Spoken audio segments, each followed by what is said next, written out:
Hi అండి. అందరూ ఎలా ఉన్నారు? మేమైతే చాలా చాలా బాగున్నాము. ఈరోజు మన వీడియో ఏంటి అంటే, మా గ్రామంలో జరిగినటువంటి శ్రీ ప్రసన్నాంజనేయ స్వామి వారి పునఃప్రతిష్ఠ అండ్ జీర్ణోద్ధరణ మహోత్సవ కార్యక్రమం. ఇంకా లోకరక్షకుడైన శ్రీ సీతారామచంద్ర స్వామి కళ్యాణ వేడుక. ఇంకా ముఖ్యంగా ఏమేం జరిగాయి, ఎలా జరిగాయి అంటే, మనం పుట్టి పెరిగిన ఊరికి, పితృదేవతల ఆకాంక్షకు, పీల్చిన గాలికి రుణం తీర్చుకోవడానికి సనాతన హైందవ పరిరక్షణకు పూనుకొన్న యజ్ఞం మడిపెల్లి ప్రసన్నాంజనేయ స్వామి వారి పునఃప్రతిష్ఠా మహోత్సవం. ఊరి నడి మధ్యన తడకల పందిరి, యాగశాల, ప్రాచీన ఆశ్రమ వ్యవస్థను తలపింపజేసింది. హోమగుండాల అలంకరణలో పల్లెపడుచుల కళారీతి ఆకట్టుకుంది. యువజన నిస్వార్థ సేవ 2 రోజుల్లో ప్రస్ఫుటమై భావితరాలకు ఆదర్శప్రాయమైంది. కమనీయ కళ్యాణ గుణధాముని విగ్రహాల రూపం, జలాదివాస, ధాన్యాదివాస, పుష్పావాస తంతు, విప్రోత్తముల వేదోచ్చరణ, శాస్త్రోక్త విధి విధానం వీనుల విందు చేయగా, పల్లెదన సొగసులతో, అచంచల భక్తి పారవశ్యంతో, పడతుల ఆగమనంతో దేవాలయ ప్రాంగణం కాంతులీనింది. ఇంకా లోకరక్షకుని శాంతి కళ్యాణ వేడుక కన్నుల విందై అన్నదానంలో సమస్త గ్రామ సమరూపత ప్రత్యేకతను సంతరించుకుంది. నలువైపులా కోలాహలం, కోలాట సేవలో రథోత్సవం రమణీయమై మరుపురాని సనాతన సాంప్రదాయతను పట్టుగొమ్మగా నిలిచింది. ఇక్కడ ఏంటి అంటే, ప్రతి ఇంటి నుండి రాగి బిందెలో నీటిని తీసుకెళ్ళి విగ్రహాలకి శుద్ధి చేయాలి అన్నమాట. మనం విగ్రహాలని శుద్ధి చేసే నీరు మనం శుద్ధి చేసి తీసుకెళ్ళాలి కాబట్టి పసుపు, కుంకుమ, పచ్చకర్పూరం, రాగి నాణం, ఇంకా పువ్వులు, మామిడాకులు ఇవన్నీ నీటిని శుద్ధి చేసేవే కాబట్టి ఇవన్నీ వేసి తీసుకెళ్తారన్నమాట.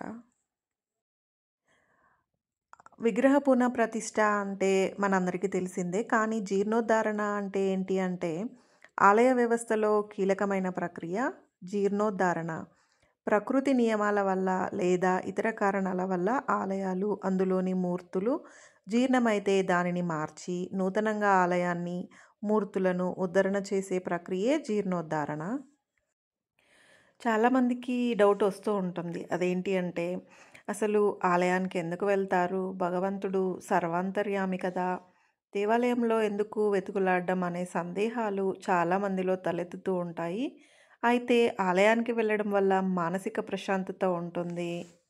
ఇంకా దేవాలయాల్లో దేవుళ్ళు, దేవతల విగ్రహానికి ప్రతిష్టాపించడానికి నిర్దిష్ట కారణాలు ఉన్నాయి. ముఖ్యంగా మన అస్తిత్వం, విశ్వాసం ప్రకారం విగ్రహాలకు ప్రతిష్ఠ చేస్తాం. అందువల్లే దేవుళ్ళ ప్రతిరూపాలను ఈ విగ్రహాల రూపంలో చూసుకుంటూ వాటి ముందు తల వంచుతాం. అంతేకాకుండా దేవతల విగ్రహాలకు నమస్కరించినప్పుడల్లా సంపూర్ణ ఏకాగ్రతను కలిగి ఉంటాం.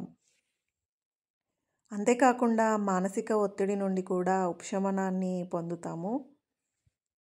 ఇంకా ప్రతి ఆలయంలోనూ ప్రదక్షిణ చేయడం సాంప్రదాయంగా వస్తుంది. కానీ ఇందుకు నిర్దిష్టమైన కారణమే ఉంది. ఇందులో భక్తులు దేవాలయం చుట్టూ తిరగడం వల్ల వ్యాయామంలో ఓ భాగంగా పరిగణిస్తారు. అంతేకాకుండా అరికాలపై ఒత్తిడి పెరిగి కాళ్ళకు ప్రయోజనం చేకూరుతుందని చెప్తూ ఉంటారు. నడుస్తున్నప్పుడు ఒత్తిడి ఉంటుంది. ఈ ఒత్తిడి శరీరంపై సానుకూల ప్రభావాన్ని చూపుతుంది, ఆరోగ్యాన్ని మెరుగుపరచడంలో సహాయం చేస్తుంది. ఇంకా ఆలయ పరిసర ప్రాంతాల్లో జరిగే ప్రతి సంఘటన వెనుక ఒక శాస్త్రీయ కారణమే ఉంది. మందిరాన్ని కూడా శాస్త్రీయ పద్ధతి ప్రకారం నిర్మిస్తారు. గర్భగుడిలో ఉండే విగ్రహం ఆలయ గోపురానికి సరిగ్గా కేంద్ర బిందువు వద్ద ఏర్పాటు చేస్తారు. ఇక్కడ ధ్వని సూత్రాన్ని అనుసరిస్తారు.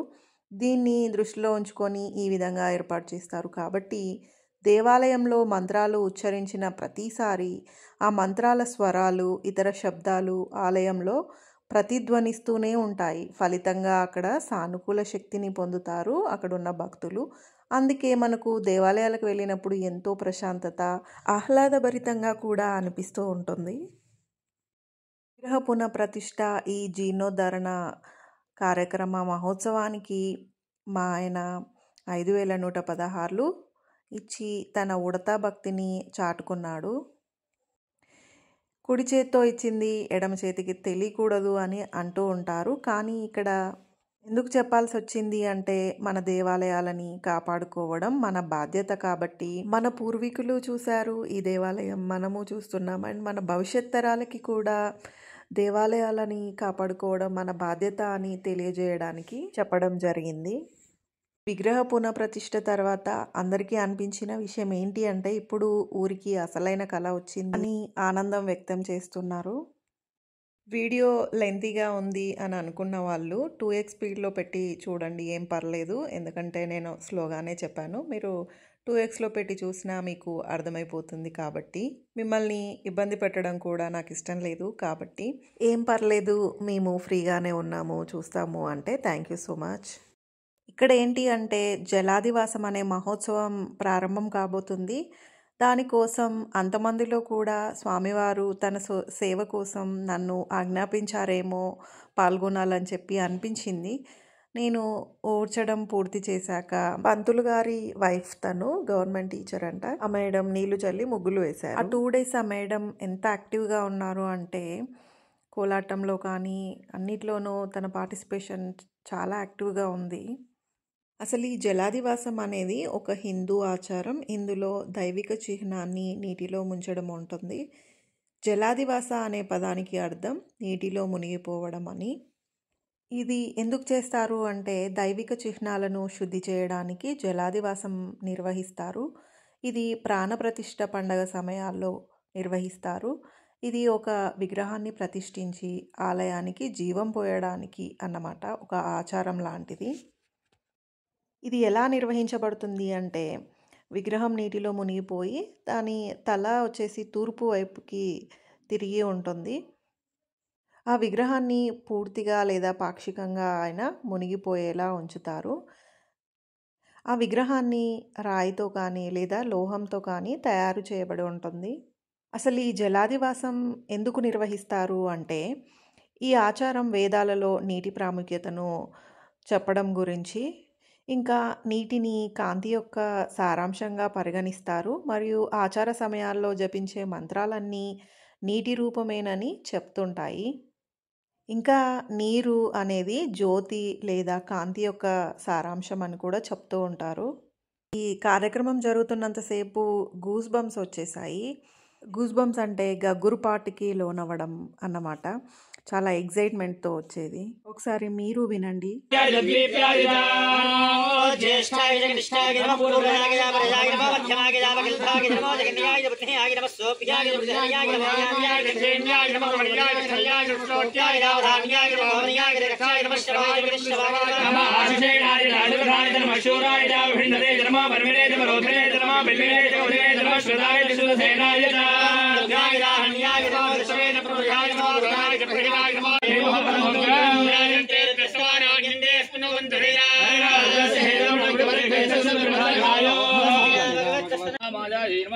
ఓం పానదేవి నమః, ఓం వారుణ్యై నమః, ఓం నిర్మలాయై నమః. నేను మాట్లాడే పదాల్లో కానీ ఉచ్చారణలో కానీ ఎలాంటి తప్పులు దొర్లినా క్షమించండి. శ్రీరాముడి గురించి చెప్పినా విన్నా అంతా మంచి జరుగుతుంది కాబట్టి మీరు మాతో పాటుగా కళ్యాణాన్ని వీక్షిస్తున్నట్టుగా అనిపిస్తూ ఉంటుంది. కాబట్టి స్కిప్ చేయకుండా చూడండి. అన్ని ఘట్టాలు మిస్ అవ్వకుండా షూట్ చేశాం కాబట్టి చాలా బాగా వచ్చింది. ఇప్పటికీ మన వీడియోస్ చూస్తున్న వాళ్ళు అసలు నేనేనా మాట్లాడేది అన్న డౌట్లో ఇంకా ఉన్నారు. అది నేనే. ఇక్కడేంటి అంటే క్షేత్రపాలకుడి బొమ్మని ఒకటి వేశారు. కూష్మాండం అంటే గుమ్మడికాయని బలి ఇస్తారు ఇక్కడ.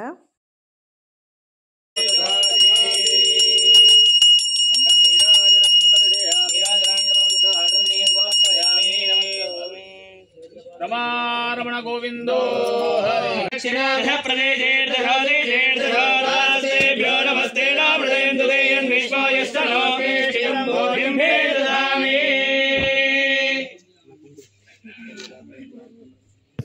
దివాన పంచదేభ్యో నమః. కూష్మాండబలిం సమర్పయామి.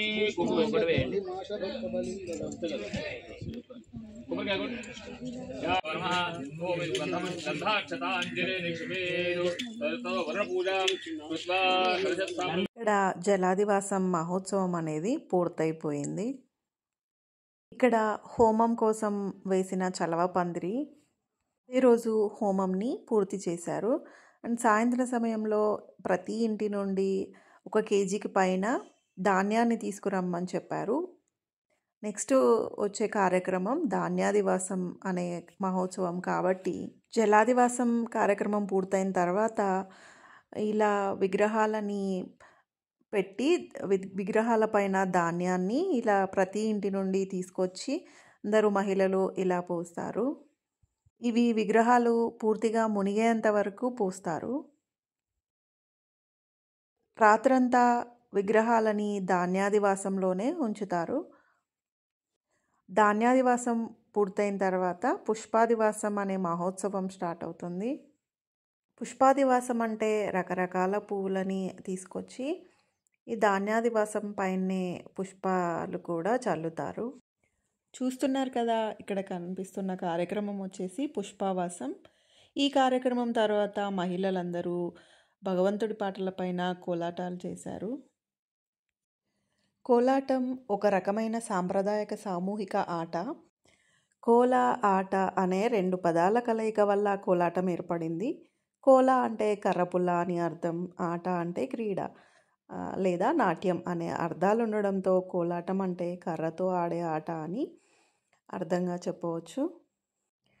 ప్రజా జీవితంలో అన్ని జానపద కళారూపాలతో పాటు ఈ కోలాట నృత్యం కూడా తెలుగు జానపదుల జీవితాలతో పెనవేసుకుపోయింది. పెద్దల్ని, పిల్లల్ని అందరినీ అలరించిన ఈ కళారూపం కోలాటం. కోలాట నృత్యాలు ప్రతి పల్లెలోనూ విరామ సమయాల్లో రాత్రిపూట పొద్దుపోయే వరకు చేస్తూ ఉంటారు.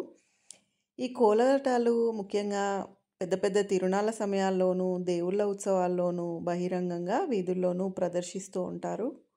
ఇక్కడొచ్చేసి తెల్లవారుజామున అందరూ శ్రీ సీతారాముల వారి కళ్యాణం చూడడానికి వచ్చారు. మీరు ఒక విషయాన్ని బాగా గుర్తుపెట్టుకోండి. అదేంటి అంటే మీ పిల్లలకి రామాయణ మహాభారతాల గురించి చెప్పడం కానీ వినిపించడం కానీ చేయండి. ఇప్పుడున్న సినిమాల కంటే ఇవి చాలా బెటర్. వీటి నుంచి చాలా నేర్చుకుంటారు. ఇంత చెప్తున్నావు, నువ్వు మీ పిల్లలకి చెప్పావా అంటే, మా అమ్మాయికి రామాయణ మహాభారతాల గురించి బాగా తెలుసు, మా బాబు ఇప్పుడు రియలైజ్ అవుతున్నాడు, నేనెందుకు నేర్చుకోలేదు, నాకెందుకు వాటి గురించి తెలియదమ్మా అని. కాబట్టి మీ పిల్లలకి తప్పకుండా నేర్పించండి. ఇక్కడొచ్చేసి పూర్ణాహుతి కార్యక్రమం జరుగుతుంది. ఈ పూర్ణాహుతి హోమం తర్వాత నిర్వహిస్తారు. అసలు హోమం అంటే ఏంటి అంటే ఒక అగ్ని ఆచారం. ఇది భారతీయ మతాలలో ప్రత్యేక సందర్భాల్లో నిర్వహించబడుతుంది. హిందూ మతంలో హోమం అనేది పూజారి చేసే ఆచారం. హోమం చేయడానికి సామాగ్రి సమకూర్చి నియమాలను పాటిస్తూ చేస్తారు. హోమం చేయడానికి చాలా కారణాలు ఉంటాయి. సంపద, సమృద్ధి, సౌభాగ్యం కోసం హోమం చేస్తారు. లక్ష్మీదేవి ఆశీర్వాదాలను పొందడానికి లక్ష్మీ హోమం చేస్తారు. భౌతిక సంపద కోసం కుబేర హోమం చేస్తారు. శత్రువులపై విజయం కోసం సుదర్శన హోమం చేస్తారు. దీర్ఘకాలిక సమస్యల నుంచి ఉపశమనం కోసం హోమం చేస్తారు. మానవ జీవితంలో మలినాల్ని ప్రకృతి సహజంగా తొలగించే విధానాన్నే హోమము అనే పద్ధతి. దైవప్రీతి, దైవానుగ్రహం కోసం, గ్రహశాంతి కోసం మొదలైన వాటి కోసం అగ్నిలో మూలికలు, నెయ్యి, సమిదలు, పళ్ళు, చెరకు ముక్కలు, నవధాన్యాలు, అనేక రకములైన ద్రవ్యాలు, రాగి, మారేడు, అనేక రకాలైన సమిదలతో హోమంలో వేస్తూ క్రతువు చేస్తారు. యాగం లేదా యజ్ఞం ఒక విశిష్టమైన సనాతన హిందూ సాంప్రదాయం. భారతదేశంలో పురాణ కాలం నుండి వివిధ రకాలైన యజ్ఞాలు జరిగాయి. పితృదేవతలకు కూడా తృప్తి కలిగించడం యజ్ఞ లక్ష్యం. వేదమంత్రాల సహితంగా జరుగుతుంది. యజ్ఞానికి మూలమంత్రం ఉచ్చారణతో అగ్నిదేవుని సంతోషపరుచుట. అగ్నిహోత్రం అనేది యజ్ఞంలో ముఖ్యమైన అంశం. అగ్నిలో వేసిన మూలికలు, ఆహుతులు అందరి దేవతలకు చేరుతాయి అనేది శాస్త్రవచనం. మంచితో మనిషిని ఆకర్షించినట్టు మంత్రంతో సకల దేవతలను ఆకర్షించు విధానం. సంగీతానికి అందరూ ఆకర్షించబడినట్టు మంత్రానికి, ఉచ్చారణకి దేవతలు ఆకర్షించబడతారు అన్నది వేదశాస్త్ర నిర్వచనం. హోమం పూర్తి సమయంలో కొన్ని ప్రత్యేక ద్రవ్యాలతో అగ్నికి అర్పించే హవిస్సులు. హోమం చివరి ఘట్టంలో వివిధ ద్రవ్యాలతో కూడిన ఆహుతిని మంత్రాలతో హోమ ద్రవ్యాలను మొత్తం పట్టు వస్త్రంలో కట్టి అగ్నికి ఆహుతి చేస్తారు. దీనినే పూర్ణాహుతి అంటారు. ఏ కార్యం చేసినా పూర్ణాహుతి కార్యం ద్వారానే ఫలితం ప్రాప్తిస్తుంది. ఏ దేవతకైనా హవ్యం అగ్ని ద్వారానే ముడిపడుతుంది. ఇంత సాయం చేసే అగ్నిదేవునకు కృతజ్ఞతతో ఇచ్చేదే పూర్ణాహుతి. పూర్ణ ఆహుతి అని అటుపై వేసే వస్త్రం కూష్మాండం మళ్ళీ ఏ దేవతా హోమం అయితే ఆ దేవతకే. అమ్మవారి పట్టుచీర వేస్తారు. అగ్నికి ఇచ్చేది ఏదైనా సత్వరమే ఆ దేవతకు ముడుతుంది. అది యాగం యొక్క విశిష్టత. ఫలితం కూడా అలాగే త్వరగానే వస్తుందని చెప్తూ ఉంటారు. ఇప్పుడు పూర్ణాహుతి తర్వాత లోకరక్షకుడైన సీతారాముల వారి కళ్యాణ మహోత్సవం జరుగుతుంది. మన శ్రీరాముడి గురించి చెప్పాలంటే ఆదర్శ పురుషుడు, ఏకపత్ని వ్రతుడు, సత్యవాక్ పరిపాలకుడు, పితృవాక్య పరిపాలకుడు, అన్నింటికీ మించి ఆదర్శ పాలకుడు. ఒక వ్యక్తి రూపాన్ని యుగాలుగా భారతీయులు తమ గుండెల్లో నిలుపుకున్నారు. అదే వ్యక్తి గుణాల్ని ఆదర్శంగా లోకానికి చూపించారు. కొడుకు ఎలా ఉండాలి అంటే ఆయన్నే చూపిస్తారు. అన్న ఎలా ఉండాలి అంటే శ్రీరాముడి పేరే జపిస్తారు. శిష్యుడికి ప్రతిరూపంగా ఆయన్నే తలుస్తారు. భర్త అనే పదానికి ఆదర్శంగా కొలుస్తారు. పాలకుడంటే అచ్చంగా అలా ఉంటే చాలు అని తపిస్తారు. అదే మనిషిగా అవతరించిన దేవుడి రూపం, మనిషి దేవునిగా ఎదిగిన రూపం. ఆయనే లోకమంతా ఆదర్శంగా చూపించే ఒక పెద్ద గీత, సుగుణాల కలబోత మన శ్రీరామచంద్రుడు. భౌతిక సౌందర్యంతో పాటు మానసిక సౌందర్యమైన ధర్మానికి విలువ ఇవ్వడము తెలుసు. జనుల గుండెల్లో శ్రీరాముణ్ణి ఆదర్శంగా నిలిపిన గుణాలు మొత్తం 16. అవేంటి అంటే రాముడు గుణవంతుడు, శక్తిశాలి, ధర్మాత్ముడు, కృతజ్ఞతాభావం కలిగినవాడు, సత్యాన్ని పలికేవాడు, ఇంకా దృఢ సంకల్పం కలిగి ఉన్నవాడు, అన్ని ప్రాణుల మంచి కోరేవాడు, విద్యావంతుడు, ఎన్నిసార్లు చూసినా ఇంకా చూడాలనిపించేంతటి సౌందర్యం కలిగినవాడు, ధైర్యవంతుడు, క్రోధాన్ని జయించినవాడు, తేజస్సు కలిగినవాడు, ఎదుటి వారిలో మంచిని చూసేవాడు, అవసరమైనప్పుడు కోపాన్ని తెచ్చుకునేవాడు. ఇన్ని సుగుణాల శ్రీమంతుడు గనుకే రాముడి కథను రాసే మహాద్భాగ్యం తపస్సంపన్నులైన వాల్మీకి దక్కింది. శోకం నుండి పుట్టిన శ్లోకమే రామాయణానికి మూలమైంది. స్వామివారికి తలంబ్రాలు, పట్టు వస్త్రాలని సమర్పించడానికి ఊర్లో ప్రముఖమైన వ్యక్తులు, మా ఊరికి పెద్ద వారి ఇంటి నుండి తలంబ్రాలు, పట్టు వస్త్రాలు స్వామివారికి సమర్పించడం జరిగింది. శ్రీరాముడి ధర్మనిరతి నాటికి ఏనాటికి అందరికీ ఆదర్శప్రాయమే. ఇప్పుడున్న తరం వాళ్ళు, భవిష్యత్ తరాల వారు ఎప్పుడూ అనుకునేది ఏంటి అంటే రామరాజ్యమే కావాలని, రాముడి లాంటి పాలకుడు కావాలని మనమంతా కోరుకుందాం. దీనంతటికీ రాముడు ధర్మ మార్గంలో పరిపాలించడం ఒకటే కారణం. రాముడి జీవితం నుంచి, రాముడి 16 గుణాల నుంచి ఈ తరం నేర్చుకోవాల్సింది ఎంతో ఉంది. విల్లు ఎక్కుపెట్టాల్సిన పని లేదు, రాక్షస సంహారం చేయాల్సిన అవసరమూ లేదు, అడవులకు వెళ్ళాల్సిన అగత్యమూ లేదు. కొడుకుగా, శిష్యుడిగా, అన్నగా, భర్తగా, పాలకుడిగా, స్నేహితుడిగా రాముడు పాటించిన ధర్మ మార్గాలను అర్థం చేసుకొని ఆయన బాటలో ముందుకు సాగేలా ప్రయత్నిస్తే చాలు, విజయాలు మన వశమవుతాయి. జనం గుండెల్లో చిరస్థాయిగా నిలిచిపోయే యశస్సు మన సొంతమవుతుంది. ఏ రాచరికాలు అందించని సంతృప్తి లభించి తీరుతుంది. ఈ సీతారాముల కళ్యాణంలో ముఖ్యమైన ఘట్టాలు ఏంటి అంటే జీలకర్ర బెల్లం, కళ్యాణధారణ, తలంబ్రాలు, ఇలా చాలానే ఉన్నాయి. ఇంకా శ్రీరాముడి గురించి చెప్పాలి అంటే తండ్రి మాటను జవదాటని తనయుడిగా, సోదరులను అభిమానించిన అన్నగా, భార్య దూరమైన నిరంతరం ఆమె కోసం పరితపించే భర్తగా, ప్రజల సంక్షేమం కోసమే వారి మాటకు విలువనిచ్చిన రాజుగా, ఎక్కడా ధర్మం తప్పకుండా మనిషి అనేవాడు ఇలా జీవించాలని చూపించినవాడు శ్రీరాముడు. ధర్మానికి ప్రతీక శ్రీరామచంద్రుడు. త్రేతాయుగంలో శ్రీ మహావిష్ణువే లోక కళ్యాణం కోసం రాముడిగా అవతరించి దుష్ట శిక్షణ చేశాడని రామాయణం తెలుపుతుంది. తండ్రి ఇచ్చిన మాట కోసం కట్టుబడి అరణ్యాలకు వెళ్ళిన రాముడు ఇప్పటికీ ఎప్పటికీ ఆదర్శమూర్తే. రామాయణంలో రాముడి లక్షణాల గురించి వర్ణిస్తూ షోడశ మహాగుణాలు ఆయనలో ఉన్నట్లు తెలిపారు. అయితే రాముడితో పాటు సీత, లక్ష్మణుడు, హనుమంతుడు కూడా కొన్ని ధర్మాలకు ప్రతీకలుగా నిలిచారు. సీతాదేవి పతివ్రతా ధర్మానికి ప్రతీక, లక్ష్మణుడు భాతృధర్మానికి ప్రతీక, హనుమంతుడు భక్తికి ప్రతీక. తన అచంచలమైన భక్తితో హనుమంతుడు నేటికి చిరంజీవిగా ఉన్నాడు. స్వామి భక్తి పరాయణుడైన వాయునందనుడు నిరంతరం రామనామ స్మరణతోనే గడిపాడు. ఇక లక్ష్మణుడు అన్నావదినల సేవ కోసం 14 ఏళ్ళు నిద్ర లేకుండా ఉండేలా వరం పొందాడు. తన నిద్రను భార్య ఊర్మిళకు అనుగ్రహించడంతో లక్ష్మణుడు అయోధ్యకు తిరిగి వచ్చే వరకు ఆమె మేల్కొనలేదు. శ్రీరాముడు చాలా విషయాల్లో ఆదర్శవంతుడు. రాముడి దగ్గర నుంచి అందరూ నేర్చుకోవాల్సింది చాలా ఉంటుంది. అటు పిల్లలు కూడా రాముడి దగ్గర నుంచి చాలా నేర్చుకోవచ్చు. అందులో మొదటగా ఎన్ని సమస్యలు వచ్చినా మనం తల వంచకూడదు, సమస్యని చూసి పారిపోకూడదు. ఈ విషయంలో రాముడే మనకి ఆదర్శం. సీతని వెతకడానికి రాముడు చాలా కష్టపడ్డాడు. ఎన్ని అవరోధాలు ఎదురైనా ఎప్పుడూ వెనకడుగు వేయలేదు. ఇంకొకటి వచ్చేసి నిరాడంబరత. అతను అత్యంత నైపుణ్యం కలిగిన విలువిద్య నేర్చుకున్నాడు. అతను ఉపయోగించాల్సిన గొప్ప అస్త్రాలు, శస్త్రాల గురించి పూర్తి జ్ఞానం కలిగి ఉన్నాడు. శ్రీరాముడి వినయం అసమానమైనది. ఎలాంటి గొప్పలు చేయకుండా నిరాడంబరత అన్నిటికంటే గొప్ప క్వాలిటీ.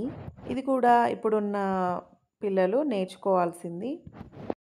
నెక్స్ట్ వచ్చేసి ప్రశాంతంగా ఉండడం. రాముడు గొప్ప గొప్ప యుద్ధాలు చేశాడు, రాక్షసులతో పోరాడాడు, అయినా ఎప్పుడూ ప్రశాంతంగా ఉండేవాడు. ఎలాంటి పరిస్థితుల్లోనైనా ప్రశాంతంగా ఉండడం అన్నిటికంటే ముఖ్యమైన క్వాలిటీ. విద్యార్థులు కూడా ఇప్పుడు ఎలాంటి పరీక్షలు వచ్చినా కూడా కూల్గానే ఉండాలి. ఇంకొకటి ఏంటి అంటే మెయిన్గా పెద్దలని గౌరవించండి. రాముడు అడవుల్లో భయంకరమైన ప్రమాదకరమైన జీవితాన్ని గడిపినప్పటికీ తన తల్లిదండ్రుల నిర్ణయాలను ఎప్పుడూ ప్రశ్నించలేదు. అతను తన తండ్రి కోరికతో తాటకి వంటి రాక్షసులను స్వీకరించడానికి అంగీకరించాడు.